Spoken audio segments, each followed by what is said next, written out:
Hello, my name's Destiny Mendez, and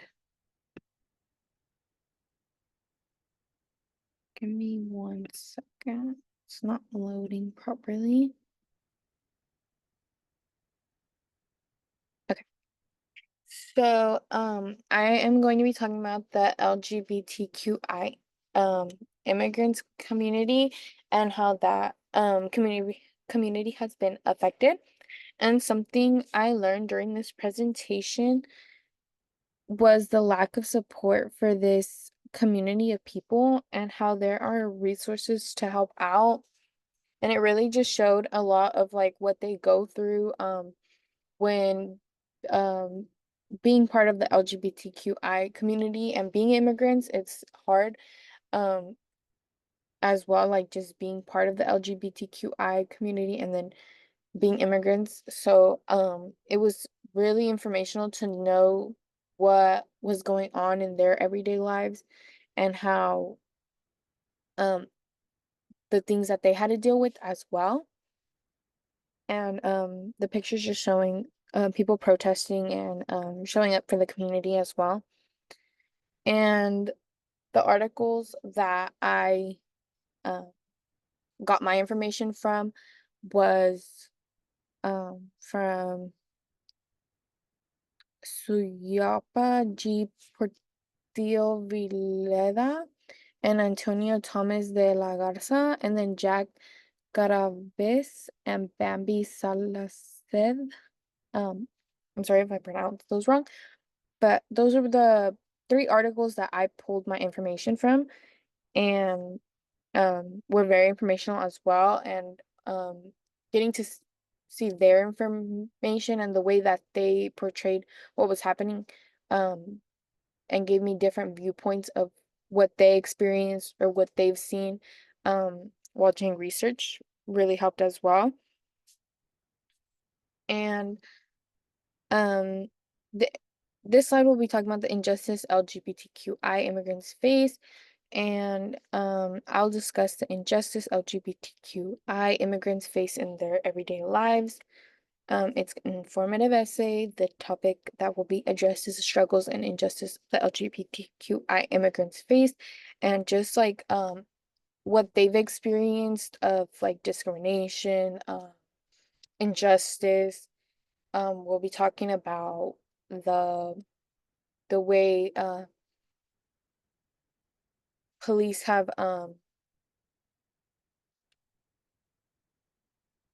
treated them unfairly and how other people have treated them unfairly, and just how people make them feel like unwelcomed, or especially when they get back sent back to their original country, the hardships that they face there too as well, and like the discrimination as well.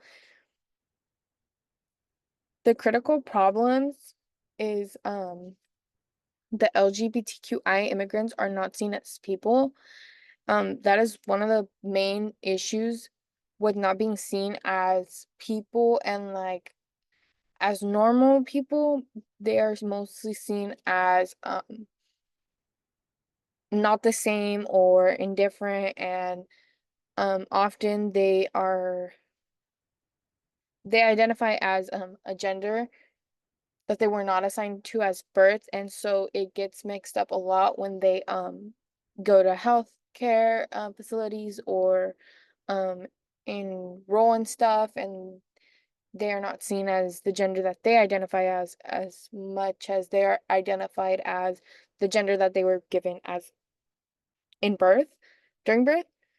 Um, they face discrimination and fear of being killed. A lot of trans people have been killed for many numerous reasons, and people of the LGBTQI community, because they're expressing who they are, and it has um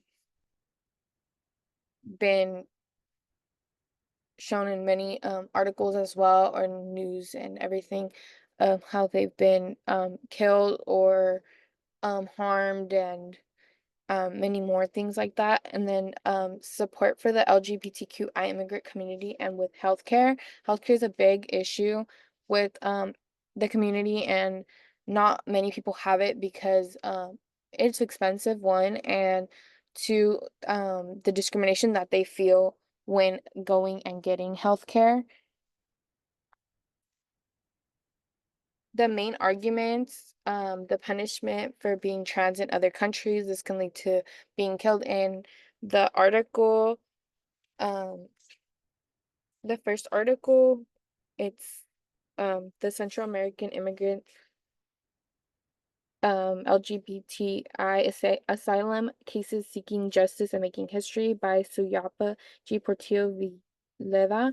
And it is discussing how in Hon Honduras it is many trans people are killed because of them being trans, and they are either like beaten, or like the violence is just has been getting worse.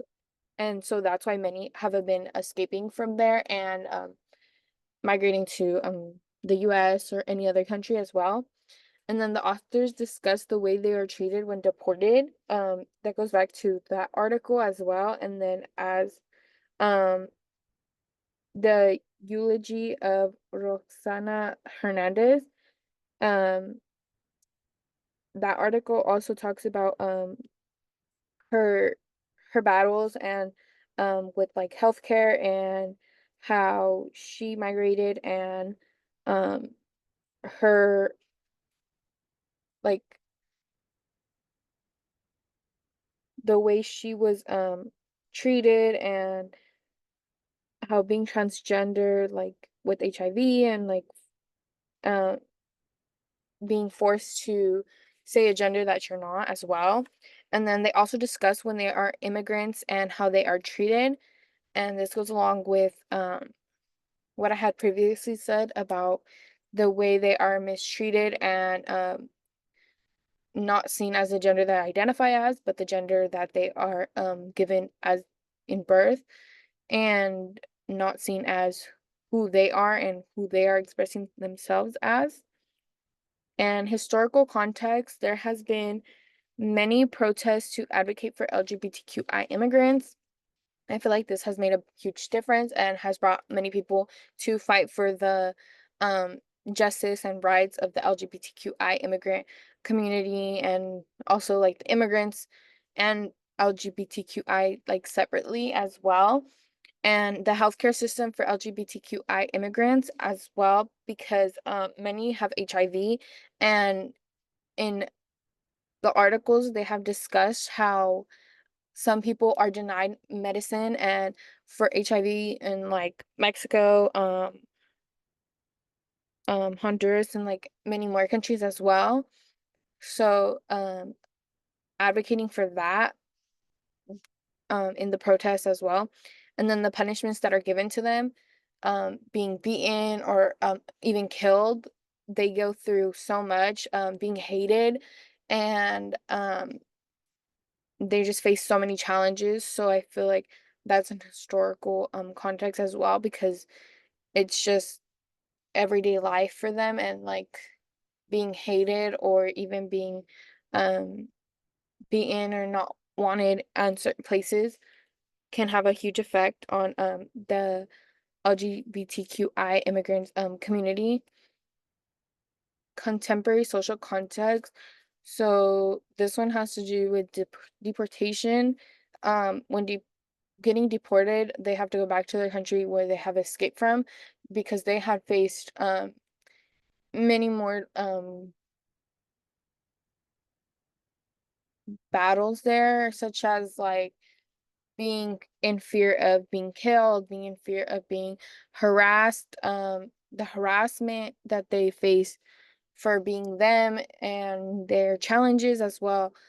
The importance of this topic is to bring awareness to what happens to the LGBTQI immigrants. I find it very important for them to be, for everybody to be aware of what they go through, and to be more kind, and just letting them express who they are and who they are inside, and who they are from the outside as well, like what they feel like, um however they feel like expressing themselves, and they are people as well, not just they shouldn't be seen as different just for expressing themselves. They should be seen as people, as everybody is. And then the survey of trans Latin health, that was given in the article of Jack and Bambi.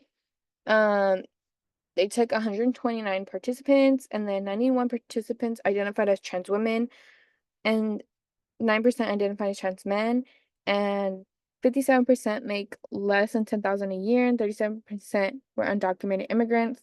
And this has to take into effect of affording healthcare and being able to treat HIV, treat any disease, and being able to make healthcare accessible to everybody, and just being able to provide healthcare throughout everywhere, and not just certain healthcare facilities offer for trans women, trans men, and even the whole LGBTQI community as well.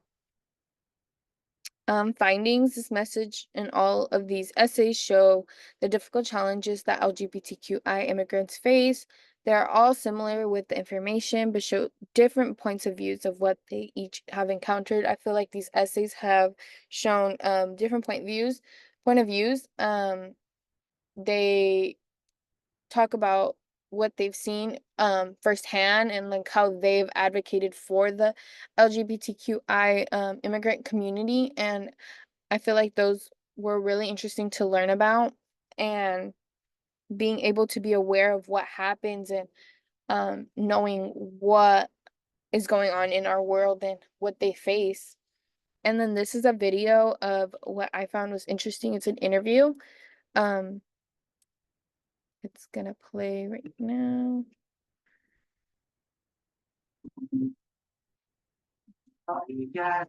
You know, immigration is such a hot political topic, but when you look at it and when you study it, it really all boils down to people. I want to introduce you to three people who were forced to leave their country of birth and experience the most horrendous abuse on their way to the United States. Because for them, asylum is literally about life or death. En Honduras nos matan. In Honduras, they kill us. In Honduras, I saw many of my friends dead on the side of the streets, in the sewers. Michelle Carranza, her friend Greta Mazariegos, and Greta's younger brother Isaac together fled Honduras a year and a half ago. Cuando uno sale de When leaving my country, I never imagined. Uno no se imagina la cantidad de I never imagined the amount of dangers that I was going to face. So many obstacles, so much hate, so much violence made them take on a dangerous journey. We had to leave our country because of discrimination and beatings. We were persecuted for being part of the LGBTQ community. In Honduras, I feel that not only me, but a lot of people from the LGBT community have to escape because they fear losing their lives. They left Honduras, traveled through Guatemala, into Chiapas in Mexico, finally making it to Tijuana near the U.S. border. En Tijuana es donde pasé la parte más In Tijuana is where I experienced the ugliest part of migrating through Mexico. Michelle says in that final stop in Tijuana, she was raped and left to die. Me volteé a ver. He looked at me and said, Tú hoy te mueres. "Today you're going to die. Today is the last time you see the sunlight." The man who raped me, he raped me without protection. I lived in the Garden of Butterflies shelter. They arrived at the shelter to administer HIV tests. Se me hacen los análisis. I got my blood work done, and I go outside with the guy, the nurse, and he said, "Your test came back positive." Yo me quedé. I think my face even changed color when he told me that my test was positive. I told him, "How is that possible? It can't be possible." Michelle and her friends survived, but many do not.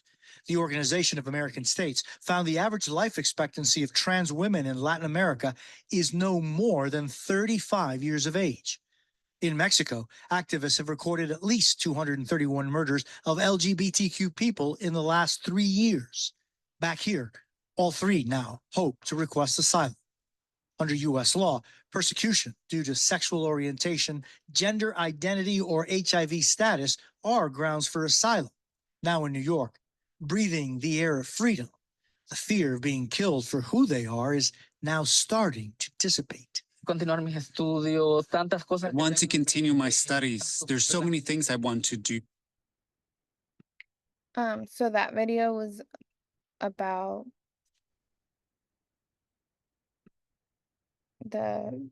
what they had faced, and they talked about being scared of being killed and being harassed in their country as well, so they migrated.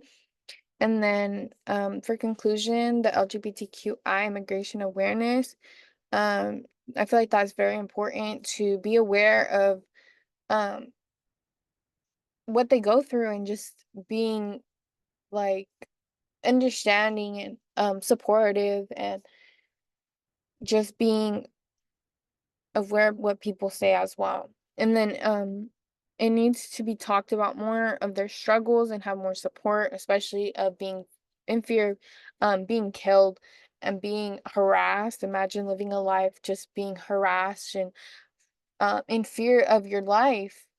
And how will our country do better to support the LGBTQI immigration community? And I hope our community and our country brings awareness to this, and being able to just protect these people and give them the health care that they need, give them that um, protection that they need, and being able to just make sure that others are aware of what's happening as well. And even in the video, it had discussed how they not feel more at ease, but are able to um, not fear for their life as much, but they do still feel harassment as well. But in their hometown in Honduras, they were seeing their friends be killed. They were um being raped and being discriminated against, and just in fear of being killed as well. How they said they were told that they weren't going to see the sun anymore, and that they were being threatened. And it's just crazy world we do live in. And it just needs to be talked about more, and bring awareness to what is happening in these people's lives, and that they are people, and that they are able to live a free life. And especially with immigration, being sent back to the place that you escaped from is very scary. And I can't imagine what these people feel, but it's anything in our power to bring awareness to this situation. And then these are my references. These are the 3 readings that I pulled information from. I feel like these 3 readings were very informative, very given correctly, in a way. Like, they were shown different point of views, and the way that these authors all contributed to this, and showed us, or showed me, how um they experienced it, or even they seen it firsthand, is um and decided to speak up on it, and be able to just um bring awareness by putting out these articles, putting out um the eulogy of Roxana Hernandez, how the way she lived life, and the way she experienced how discrimination and harassment, and what she did as well. And bringing awareness to healthcare, and the way people treat the LGBTQI immigrants, and bringing awareness as well. Thank you so much for listening.